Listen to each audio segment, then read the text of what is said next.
Mesdames, Messieurs, bonsoir et bienvenue à toutes et à tous sur cette édition d'information sur la télévision Labari. D'abord, bonne rupture de jeûne.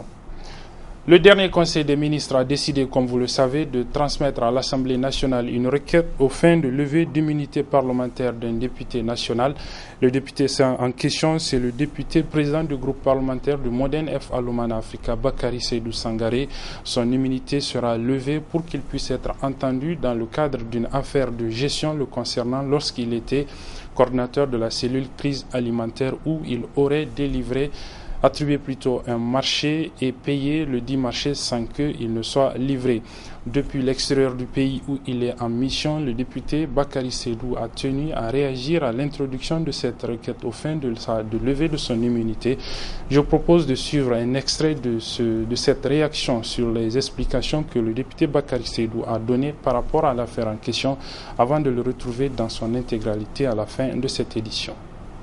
Je ne me reproche rien par rapport à ces dossiers, dans la mesure où il s'agit des fonds qui sont gérés par des partenaires qui ont accepté de payer des paiements. Je ne peux pas comprendre que des partenaires aussi importants que ceux-ci vont accepter de payer une livraison qui n'a pas été faite. Je n'ai rien à me reprocher, j'ai ma conscience tranquille. On revient sur un dossier qui est sans fondement pour des raisons politiques, que nous savons, parce que nous sommes à l'approche des élections, les gens sont dans une logique d'éliminer des candidats. Alors, nous avons confiance en notre justice, nous avons confiance à Dieu. Nous n'avons peur de rien et je suis prêt à pouvoir répondre à n'importe quel moment à une interrogation de la justice pour que la lumière soit faite sur ce dossier, pour que les gens ne puissent pas interpréter d'une autre manière un dossier qui est limpide comme de l'eau. Voilà le député Bakary Seydou Sangaré que vous suivrez donc à la fin de cette édition. La secte islamiste Boko Haram, vous le savez, entreprend depuis quelque temps des attentats suicides dans les capitales tchadiennes et camerounaises, deux pays qui, comme le Niger, sont engagés dans la guerre contre cette secte islamiste nigériane Boko Haram. Qu'en est-il de dispositions qui ont été prises ici au Niger, dans la capitale, pour que de telles éventualités ne puissent pas se produire? C'est entre autres questions qui a été posée au ministre nigérien chargé de l'Intérieur, Hassoumi Massaoudou, par l'hebdomadaire panafricain Jeune Afrique, lors d'un récent séjour du ministre Hassoumi Massaoudou à Paris, en France. Je propose de l'écouter. Le risque zéro n'existe pas, je commence à dire ça, ce risque peut exister, mais il est probablement très faible, tout simplement parce que Niamey c'est très loin de la zone d'action de Boko Haram, c'est à plus de 2000 km, tandis que N'Djamena est à côté, donc il est plus facile pour Boko Haram de déployer des réseaux d'armement à N'Djamena plutôt qu'à 2000 km de ses bases à Niamey. Donc je pense que ce risque est bien moindre à Niamey. Par contre, on a d'autres risques liés à d'autres mouvements comme AQMI au Mali, où le voisinage permet de pouvoir avoir ce risque de menace. Mais nous avons pris des dispositions à Niamey depuis longtemps. Nous sommes restés extrêmement vigilants par rapport à toute possibilité d'action terroriste. C'est pour ça d'ailleurs que nous avons proclamé l'état d'urgence à Difa. Donc par conséquent, nous avons une action soutenue du démantèlement des réseaux d'armement et de lutte contre la formation de nouveaux réseaux d'armement, mais dans la région d'Ifa. Ce qui ne nous empêche pas d'être vigilants à Zender, à Niamey et partout ailleurs dans notre pays.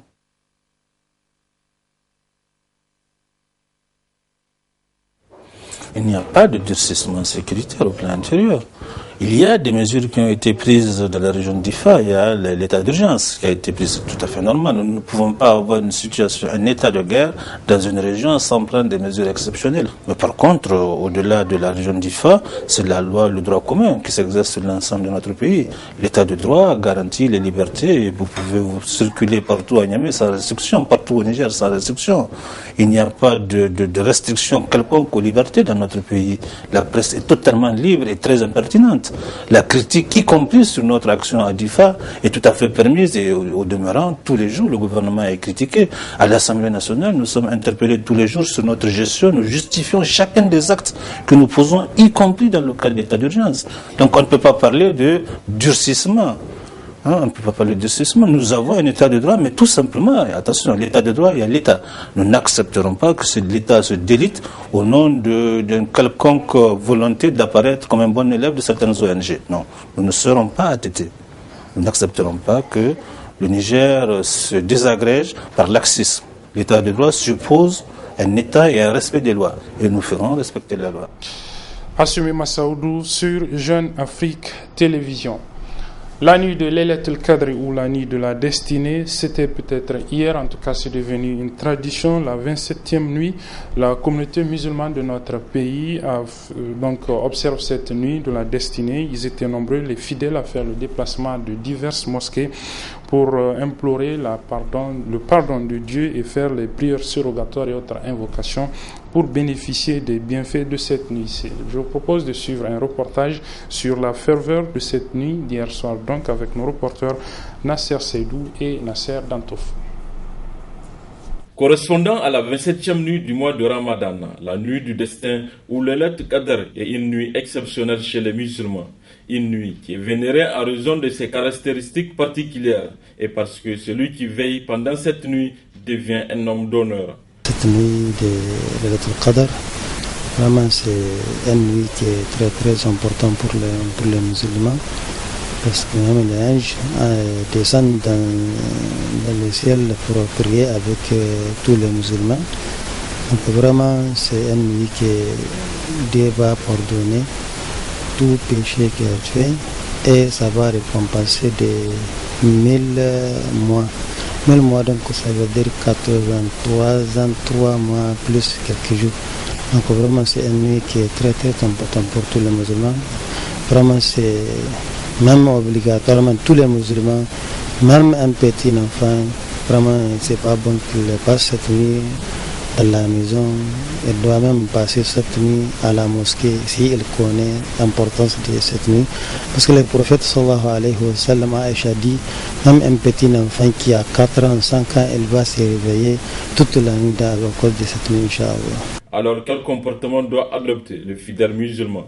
C'est la nuit où l'ange Gabriel est apparu à notre prophète Mohammed sallallahu alayhi wa sallam pour les révélations, dire, confirmer qu'il est un prophète. Rester au besoin avec ses évolutions et se tenir en face avec son chapelet selon ses moyens, le Coran, et tout simplement veiller jusqu'au matin pour pouvoir bénéficier de ce qu'il y a. Parce que l'ange Gabriel est accompagné, il descend une fois par an dans cette nuit avec tous les anges qui sont plus nombreux que les êtres humains et il passe en train de transmettre le message de ceux qui sont en train de prier Dieu.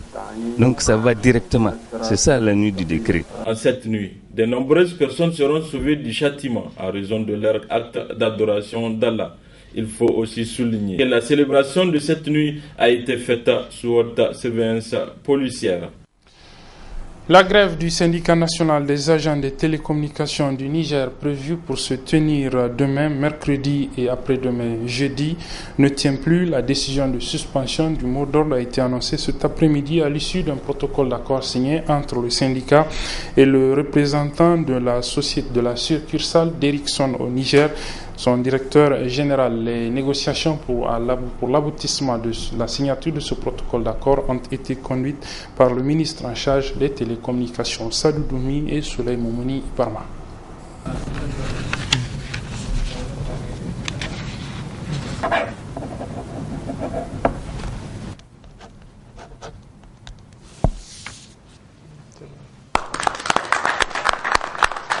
Ce protocole d'accord fait suite aux négociations ouvertes sous l'égide du ministre des Télécommunications en présence du directeur général de Celtel Niger et du représentant du directeur général de Atlantic Telecom Niger.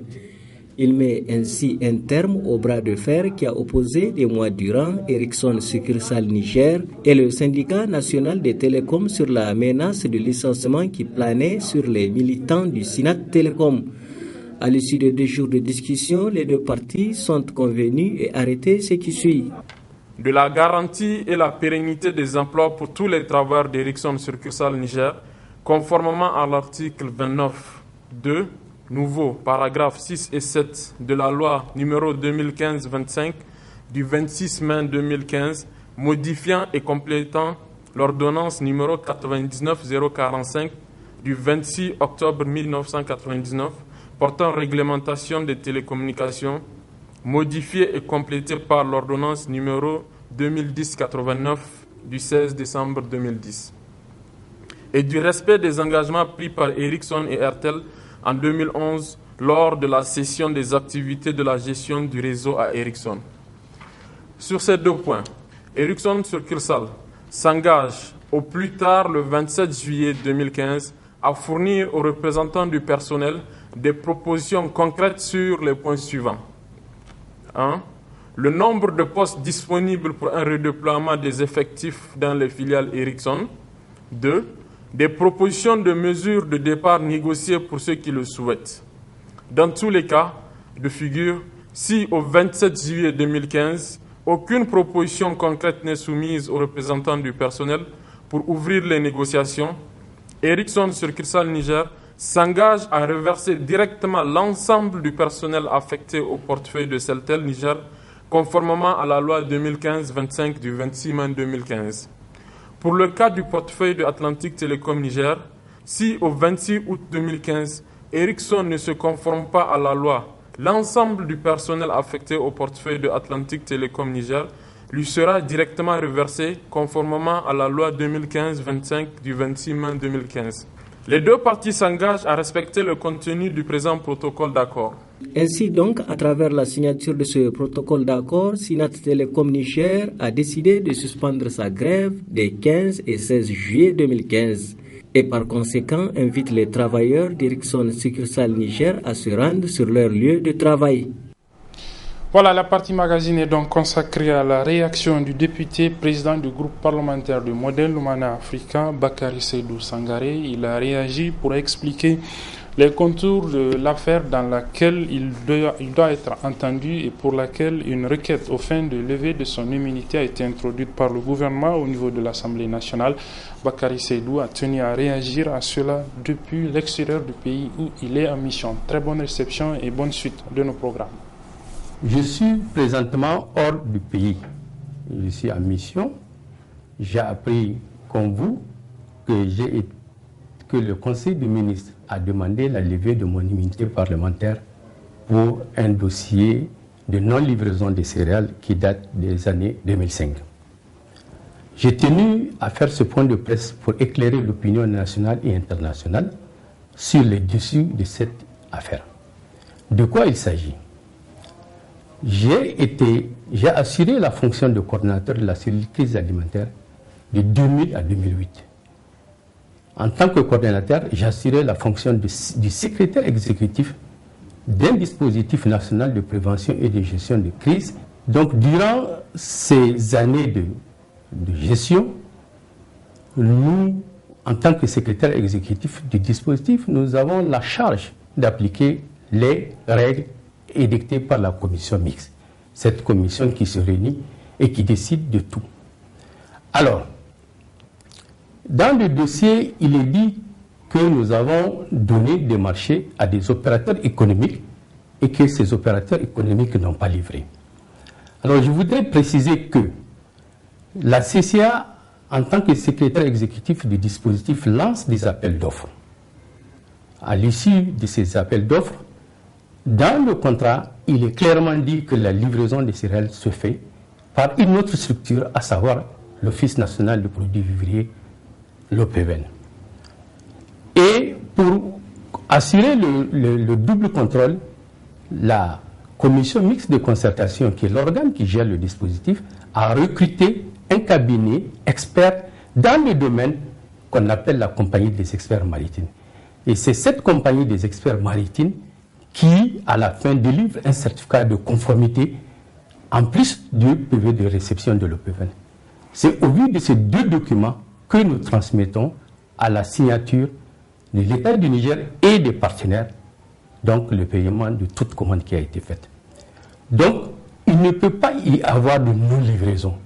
Dans la mesure où les documents attestant que la livraison a été faite sont bel et bien disponibles au niveau de la cellule crise alimentaire, le certificat de conformité de l'ACM est aussi dans le dossier. Et c'est l'ensemble de ces pièces qui constituent l'élément clé de paiement. Et les paiements ont été bel et bien autorisés. Alors, aujourd'hui, pour des raisons purement politiques, on veut faire sortir ce dossier pour dire que les livraisons n'ont pas été faites. Le dossier, lorsque cela a surgi, juste au moment où le MANA, notre formation politique, a quitté la majorité, ils ont pensé qu'ils pouvaient trouver quelque chose sur ce dossier. C'est en ce temps qu'une machine a été lancée. J'étais en mission lorsque j'ai appris que la gendarmerie était en train d'interroger les autres qui sont impliqués dans le dossier. À mon arrivée au Niger, je m'étais présenté personnellement, sans même demander la levée de l'immunité, à la gendarmerie pour leur fournir tous les éléments. L'investigation réalisée par la gendarmerie, qui est partie fouiller dans les livres de l'OPEVEL, cette investigation, le résultat de cette investigation qui est disponible au niveau du parquet, a clairement montré qu'il n'y a aucune responsabilité et que les vivres ont été bel et bien livrés. Et je rappelle aussi que l'OPEVEL ainsi que la compagnie des experts maritimes, lors de leur audition, ils ont confirmé que la réception des vivres a été faite. Et nous avons donné à la gendarmerie les localités dans lesquelles ces vivres ont été distribués et qu'il était l'attitude à eux d'aller vérifier. Je me suis même permis de dire à la gendarmerie, malgré mon immunité, que j'étais prêt à répondre à leurs demandes à n'importe quel moment. Donc aujourd'hui, je ne me reproche rien par rapport à ces dossiers, dans la mesure où il s'agit des fonds qui sont gérés par des partenaires qui ont accepté de payer des paiements. Je ne peux pas comprendre que des partenaires aussi importants que ceux-ci vont accepter de payer une livraison qui n'a pas été faite. Je n'ai rien à me reprocher, j'ai ma conscience tranquille. On revient sur un dossier qui est sans fondement pour des raisons politiques que nous savons. Parce que nous sommes à l'approche des élections, les gens sont dans une logique d'éliminer des candidats. Alors, nous avons confiance en notre justice. Nous avons confiance à Dieu. Nous n'avons peur de rien. Et je suis prêt à pouvoir répondre à n'importe quel moment à une interrogation de la justice pour que la lumière soit faite sur ce dossier, pour que les gens ne puissent pas interpréter d'une autre manière un dossier qui est limpide comme de l'eau.